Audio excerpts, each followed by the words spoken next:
2 tahun terakhir Indonesia terus-menerus dibombardir oleh isu-isu negatif terkait dengan kondisi negara Indonesia.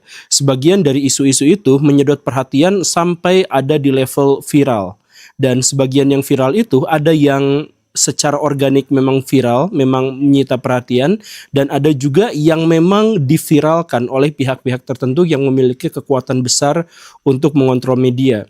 Dari isu-isu yang berkembang, yang diviralkan maupun secara organik viral, itu ada satu hal yang membuat saya berpikir keras, bahwa isu-isu itu yang sebagian diantaranya adalah isu yang sangat negatif dan sangat sensitif, itu ternyata tidak mampu memberikan gebrakan yang lebih terhadap kemajuan bangsa Indonesia. Katakanlah kita memang harus berterima kasih kepada media sosial, di mana mereka sekarang memberikan kontrol politik dan kontrol sosial yang sangat besar, sedemikian sehingga kebijakan-kebijakan tertentu sekarang cukup banyak dikontrol atau setidaknya disesuaikan dengan kehendak publik.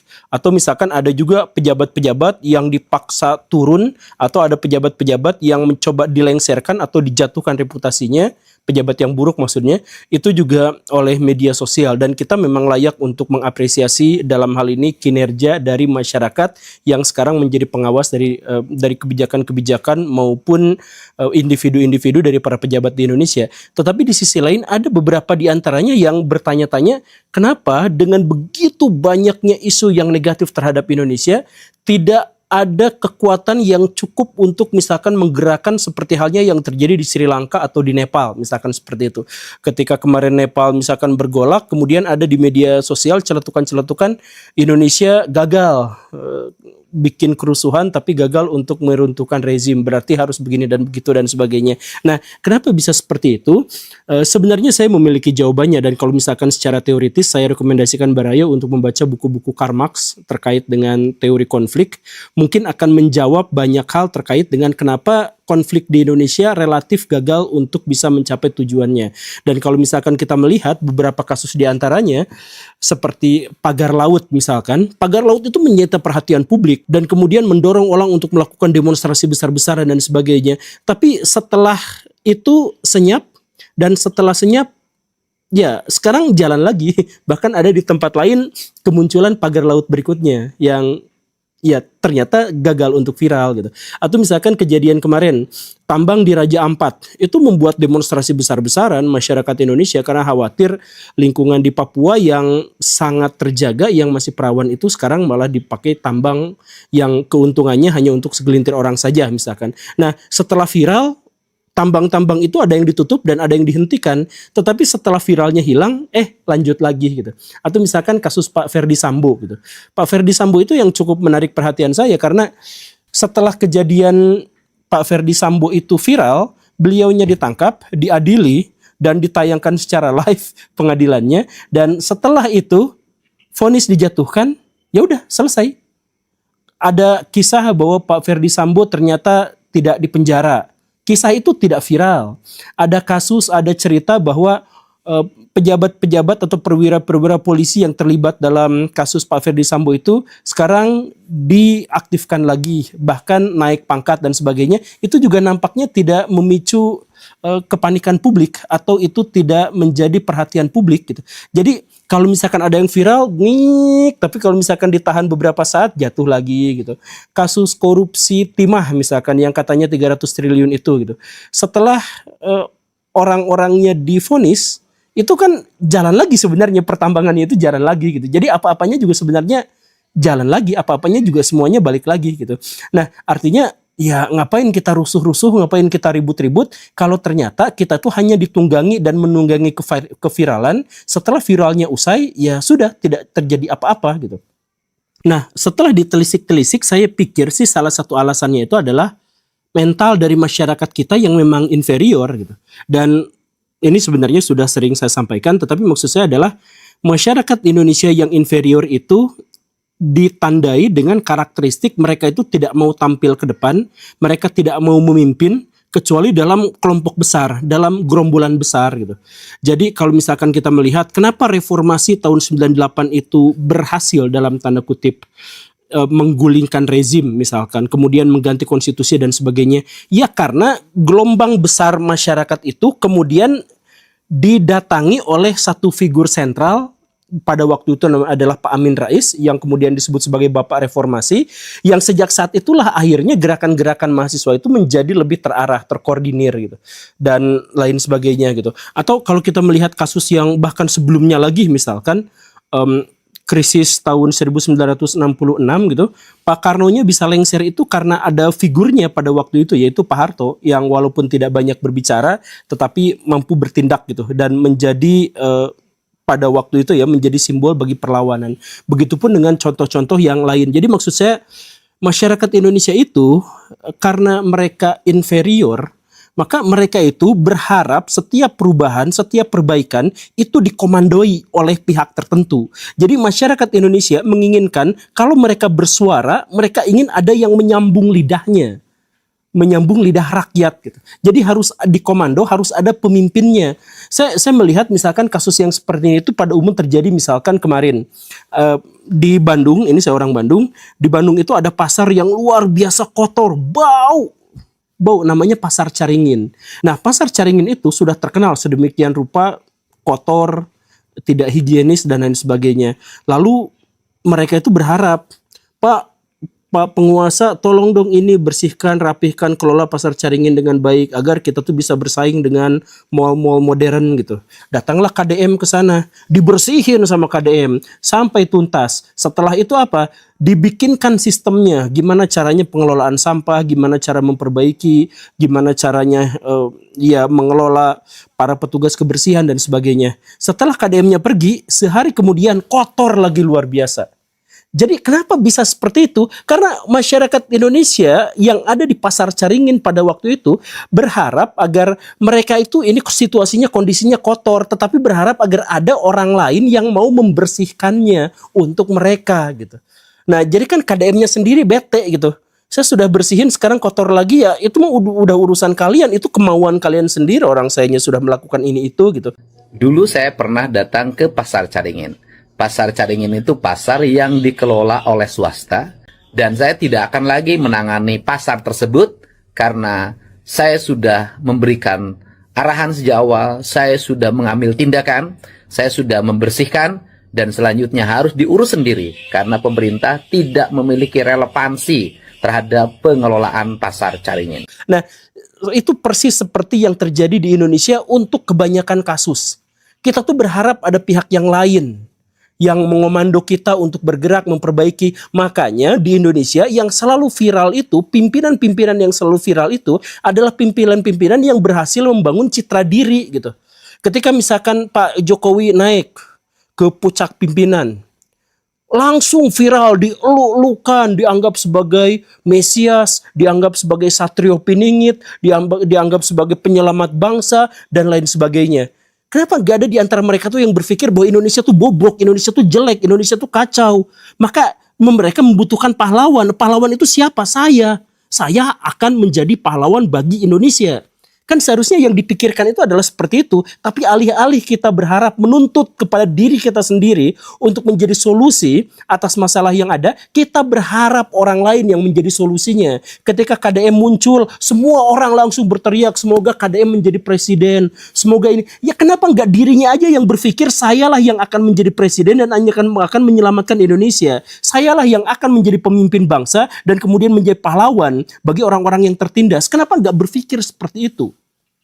Nah, inilah mindset yang saya melihat selalu aja terjadi di Indonesia. Kita tuh berharap pada pihak lain. Coba kalau misalkan Baraya lagi bangkrut, apa yang pertama kali dipikirkan? Ada nggak teman yang bisa dipinjemin duit?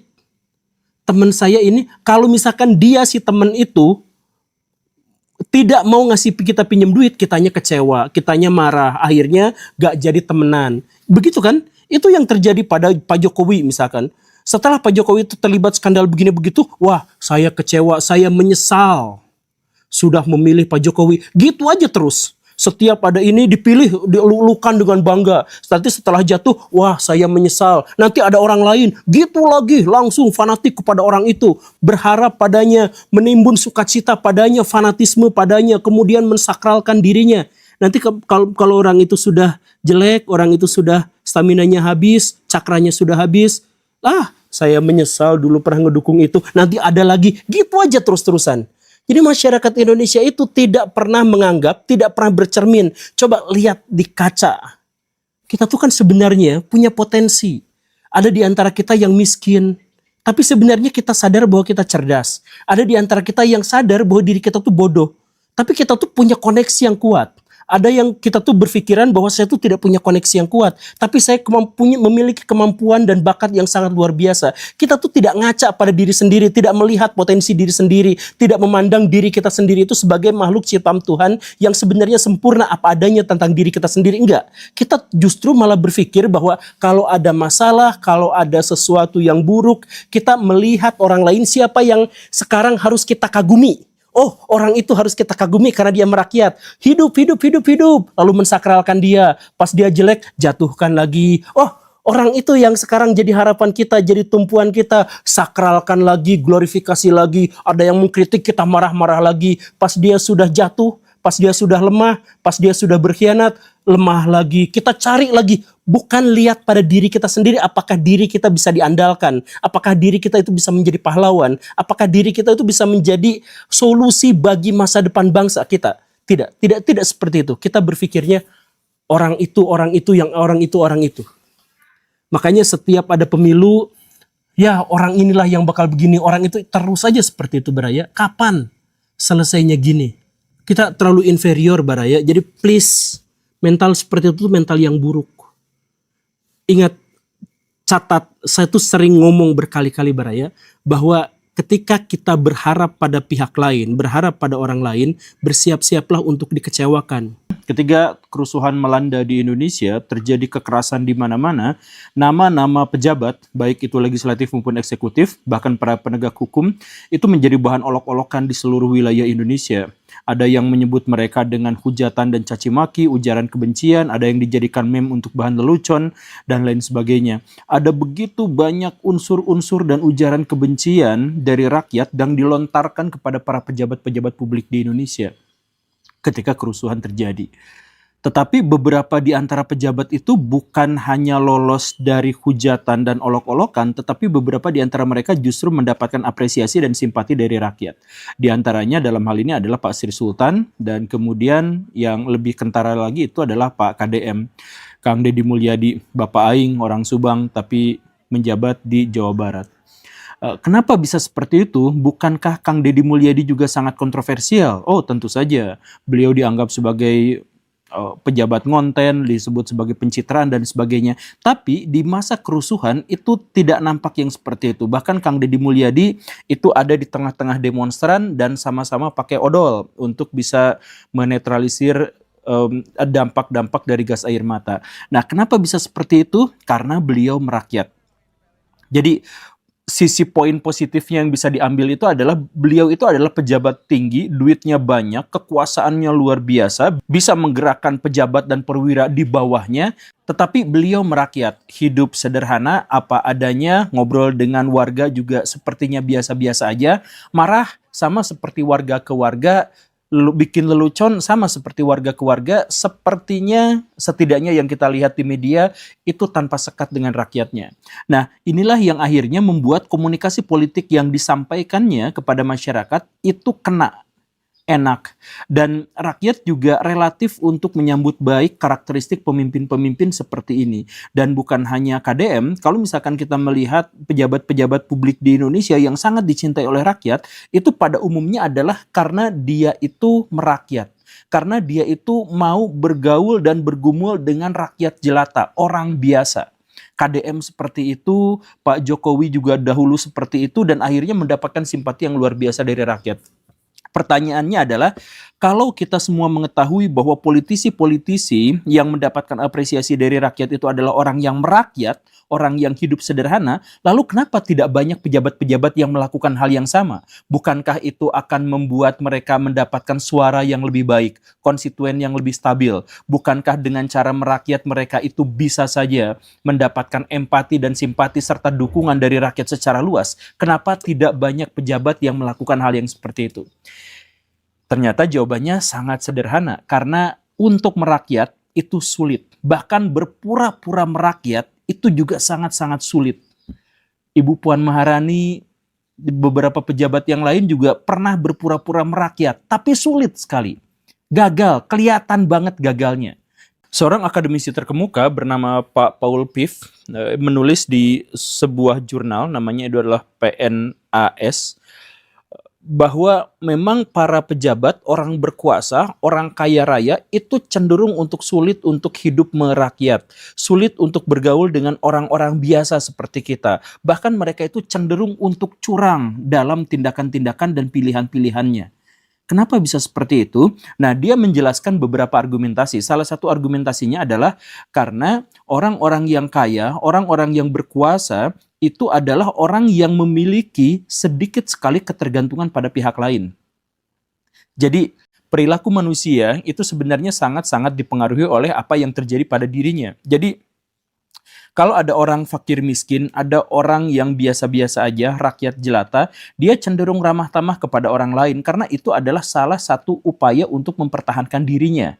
Salah satu cara untuk menciptakan koneksi agar dirinya ada dalam sebuah komunitas besar dan karena itu dia aman di dalamnya. Makanya dia ramah tamah, makanya dia kemudian solidaritasnya tinggi dan lain sebagainya. Tetapi untuk orang-orang yang levelnya kaya raya atau dia sangat berkuasa, maka orang-orang lebih banyak tergantung pada dirinya daripada dirinya tergantung pada orang lain.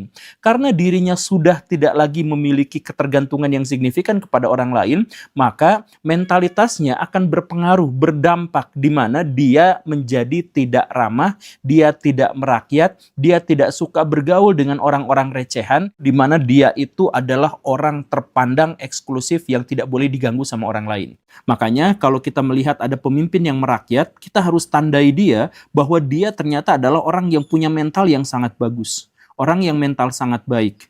Dalam hal ini KDM, kemudian Sri Sultan dan Jokowi misalkan pada periode awal dan sebagainya, itu nampak jelas bahwa mereka itu adalah orang-orang yang secara mental telah tertempa sedemikian sehingga dia mampu untuk menyelisihi tuntutan mentalnya, tuntutan untuk bertahan hidupnya.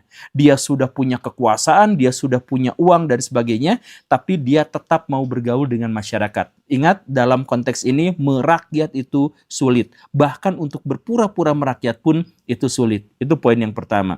Kemudian argumentasi yang kedua adalah orang-orang yang kaya dan berkuasa itu merasa bahwa dirinya itu ada di atas hukum dan keadilan.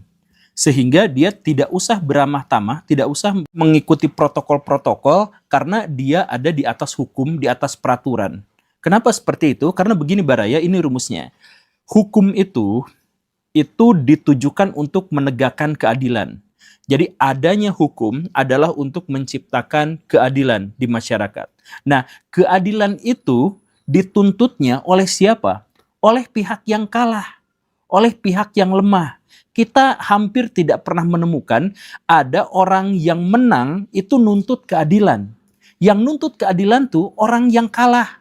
Itu juga adalah mekanisme alamiah dari sistem pertahanan hidup manusia. Jadi keadilan selalu dituntut oleh pihak yang kalah. Karena itulah maka yang membutuhkan hukum itu juga adalah pihak yang kalah dan pihak yang lemah. Kalau misalkan ada orang yang sudah sangat-sangat kuat, kalau mungkin dia berharap tidak usah ada hukum. Biar dirinya lah yang menentukan siapa yang benar, siapa yang salah tergantung dengan otoritasnya. Karena dia sudah besar. Begitu kan? Nah, karena orang-orang yang sudah besar dan berkuasa itu menganggap bahwa dirinya ada di atas hukum dan di atas keadilan, maka dia tidak lagi memperdulikan segala sesuatu di bawahnya. Termasuk dia akan melabrak aturan-aturan hukum. Kenapa? Ya kan saya bisa membeli hukum, saya gak masalah dengan hal yang seperti ini. Dia kemudian relatif untuk berlaku curang, dia relatif untuk berlaku otoriter, dia relatif untuk melakukan tindakan sewenang-wenang dan seenak dirinya sendiri. Biarin, karena saya kan lebih begini, saya kan lebih begitu, dan lain sebagainya. Maka sekali lagi dalam hal ini, orang yang berkuasa, orang yang besar itu sulit sekali untuk merakyat karena mentalnya sudah ditempa bahwa dirinya ada di atas hukum. Baraya bisa cek ada pejabat-pejabat yang korup tentang betapa arogannya mereka. Termasuk juga ketika mereka misalkan kemana-mana pakai patwal, kemudian mereka kemana-mana harus dipayungin, harus dikawal, dan lain sebagainya, merasa diri orangnya yang lebih besar. Karena apa? Karena dia bahkan ada di atas keadilan dan hukum. Itu menurut Pak Paul Piff. dalam makalahnya yang sangat bagus itu. Silakan Baraya cek di Google, di jurnal itu ada. Itu yang kedua. Kemudian argumentasi yang ketiga, kenapa orang-orang yang sangat kaya dan berkuasa itu sulit sekali untuk merakyat adalah karena sejak awal orang-orang memperlakukan dia dengan kehormatan yang berlebih. Jadi Baraya ketemu sama temen, oi kuy, keplak gitu. Tapi kalau misalkan ada orang kaya, orang hebat, orang terkenal, Baraya nggak bisa seperti itu. Ketemu sambil gini gitu. Semua orang melakukan hal seperti itu.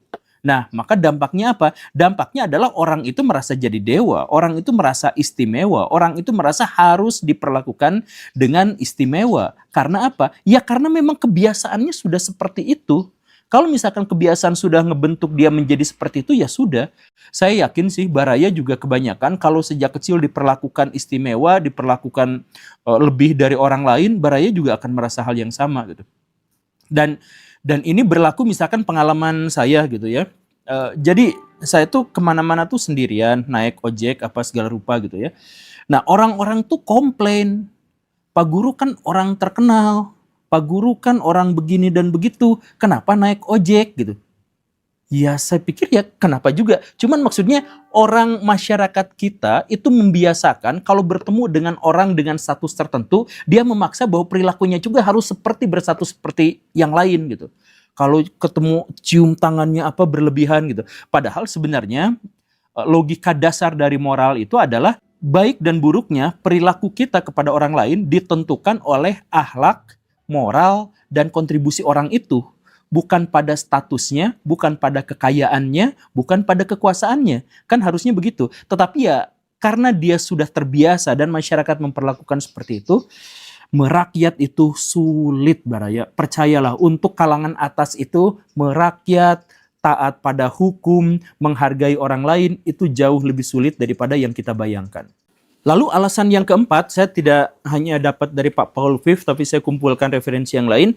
Alasan yang keempat, kenapa orang kaya dan berkuasa itu begitu mudah untuk meremehkan pihak lain, menjadi merakyat itu sulit buat mereka, itu adalah karena biasanya mereka mengisolasi diri dan hanya berkumpul dengan bubble sesama orang kaya dan berkuasa lainnya saja. Tidak mau sama orang fakir miskin gitu. Jadi semakin kaya dan berkuasa seseorang, biasanya semakin ketat protokolnya, semakin susah untuk ketemunya, semakin susah untuk ngobrol dengannya. Kenapa? Karena sederhananya beginilah Baraya, ada orang kaya, kemudian ketemu sama orang miskin, hidup di lingkungan orang miskin. Si orang miskin itu akan datang padanya untuk, Pak pinjem duit Pak, istri saya mau melahirkan. Pak, ada nggak uang segini? Pak, pekerjaan buat saya ada nggak gini gitu. Kemudian ngomongin di belakang, wah dia mah kaya, emang kaya gitu. Nah, si orang kaya yang diperlakukan dengan cara seperti itu oleh lingkungan teman-temannya yang miskin, itu merasa sangat tidak nyaman. Dikit-dikit minta bantuan, dikit-dikit ngegosipin, itu nggak nyaman. Karena itu mereka tuh biasanya akan memasukkan dirinya sendiri pada kelompok orang-orang eksklusif yang sama kayaknya saja dengan mereka. Jadi biar sendiri-sendiri, gak usah ikut campur urusan orang lain, pokoknya kita melakukan sesuatu, kalau bagus dihargai, kalau enggak ya sudah selesai. Ya, tapi ada di lingkungan yang seperti itu gitu. Makanya banyak sekali orang-orang kaya yang berkuasa, itu memang hidupnya itu di lingkungan, di perumahan, di pemukiman, di kantor-kantor yang juga sesama orang kaya gitu. Sedikit sekali di antara mereka itu yang mau berbaur dengan orang-orang yang kalangan bawah gitu. Karena kebiasaan mereka itu sangat berbeda. Itu adalah alasan yang keempat. Kemudian alasan yang kelima, orang-orang kaya itu terbiasa hidup dalam kemudahan. Terbiasa hidup dalam standar yang tinggi. Jadi kalau misalkan Baraya kasih dia standar yang rendah, dia tuh langsung marah. Coba misalkan begini, ada suami istri hidup dalam kemiskinan, mereka marah-marah, berantem tiap hari. Kemungkinan perceraiannya tuh lebih kecil. Karena apa?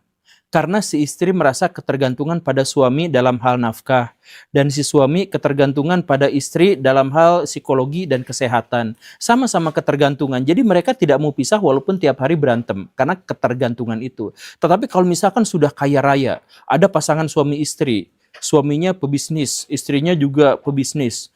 dua-duanya itu kaya raya. Kemudian terjadi persengketaan di antara mereka. Si istri merasa saya bisa hidup tanpa suami saya. Dan suaminya juga berpikir saya nggak butuh banget istri saya. Apa yang saya butuhkan dari dia selain itu, yaitu mas saya bisa beli di pinggiran jalan, misalkan begitu. Nah, karena dua-duanya tidak butuh, ya udah gampang lepas gitu. Karena standarnya itu ketinggian, termasuk dengan orang lain. Kalau misalkan ada pihak lain yang memberikan kepada dirinya kesulitan, ada pihak lain yang mengkritik dirinya, ada yang apa, yang nggak mau, standarnya udah tinggi. Makanya dia nggak mau hidup merakyat. Karena di sana itu banyak cekcoknya, banyak kritiknya, banyak gunjingannya, banyak gurauannya yang menurut dia nggak penting, bla bla bla bla gitu. Jadi ngapain saya hidup di sini gitu. Makanya dia mengisolasi diri dan tidak mau berbaur dengan masyarakat. Nah, dari 5 poin yang dimaksud itu, kita akhirnya sadar ada banyak alasan kenapa orang-orang kaya itu tidak mau berbaur dengan masyarakat. Tetapi khususnya orang-orang di Indonesia yang jadi pejabat, itu juga kan biasanya kaya raya. Hasil dari yang benar ataupun yang tidak benar. Tapi mereka tuh juga orang kaya, punya fasilitas yang memadai dan sebagainya. Nah, karena itu untuk menjadi merakyat, mereka tuh harus berhadapan dengan id, ego, dan super egonya sekaligus. Gitu. Jadi, kita misalkan kenal Ibu Megawati dan putrinya gitu. Dengan entengnya mereka ngomong, jadi ketika saya mau punya mantu, awas loh, kalau nyarinya yang kayak tukang bakso. ya emang kenapa dengan tukang bakso? Bukankah tukang bakso itu adalah orang yang mencari nafkah untuk menghidupi diri dan keluarganya? Dan karena itu maka adalah profesi yang terhormat. Bukankah seperti itu? Tapi ya tetap direndahkan. Atau misalkan, ya kalau kamu gini, ya tinggal gitu. Misalkan ya, kalau misalkan susah minyak goreng, ya sudah direbus saja. Bagi mereka itu tuh lumrah dan mudah. Karena apa? Karena segala sesuatu, ya buat mereka tuh memang mudah. Mereka tidak harus masak, ada yang memasakin. Kalau mereka sendiri yang mau masak, ada yang nyiapin bumbunya, katelnya, apa segala rupa. Peralatannya sudah lengkap. Mereka disiapkan untuk begitu mudahnya menjalani hidup. Nah, jadi merakyat itu sulit. Begitu kan? Nah, tapi kemudian ada pertanyaan, Pak Guru, kan di negara-negara yang sudah maju, orang pejabat dan orang miskin tuh relatif setara. Jadi maksudnya kalau kita lihat di Jepang, kemudian di negara-negara maju lah, negara Skandinavia, di Swiss gitu ya, anggota DPR tuh naik angkot bareng-bareng sama rakyat, biasa-biasa aja. Gitu. Kemudian pejabat-pejabat publik juga ya biasa-biasa aja, nggak dikawal. Kalau mereka rapat juga ya air mineral biasa, di tempat rapat yang biasa-biasa aja. Nah, di negara-negara yang sudah maju kan seperti itu Pak Guru. Atau misalkan kita melihat di Amerika Serikat, ada presiden yang namanya Donald Trump gitu. Donald Trump itu kelihatan arogan, tetapi relatif merakyat. Maksud relatif merakyat itu, dia debat, dicemooh, dijelekin sama rakyatnya, biasa aja. Dan kemudian dia juga kadang-kadang ngomongnya itu ngomong ala rakyat gitu. Jadi, ya kalau bahasa kitanya mah apa segala rupa gitu tuh keluar juga dari kata-kata Donald Trump. Ya dengan bahasa yang apa segala rupa, dia juga ngomong yang artinya tuh kata-katanya itu adalah kata-kata setara dengan rakyat gitu. Nah, di negara-negara yang sudah maju kok bisa seperti itu? Nah, ada satu argumentasi tambahan kenapa merakyat itu sulit. Dan itu khusus terjadi di Indonesia. Yaitu apa? Karena masyarakat kita feodal. Masyarakat kita itu menganggap bahwa orang yang kaya itu, orang yang berkuasa itu, berarti dia memiliki segala keistimewaan dan kita rakyat jelata tidak bisa punya pilihan. Itu ditanamkan pada diri kita secara terbuka dan langsung gitu. Semua orang, ada kita mah rakyat, bos kemana aja gitu. Oh itu pejabat gitu mah ya udahlah, mereka memang punya kekuasaan. Nah kita tuh selalu berpikirnya seperti itu dan akhirnya apa, pejabat juga berpikir seperti itu. Saya orang gini, saya orang kaya, ya kayak gitu. Nah, feodalisme inilah yang pada akhirnya menjadi salah satu faktor kenapa pejabat-pejabat kita tuh menjadi lebih arogan daripada seharusnya. Makanya kita tuh harus memberikan kontrol sosial yang terus-terusan kepada mereka, bahwa kita pun bisa setara dengan mereka.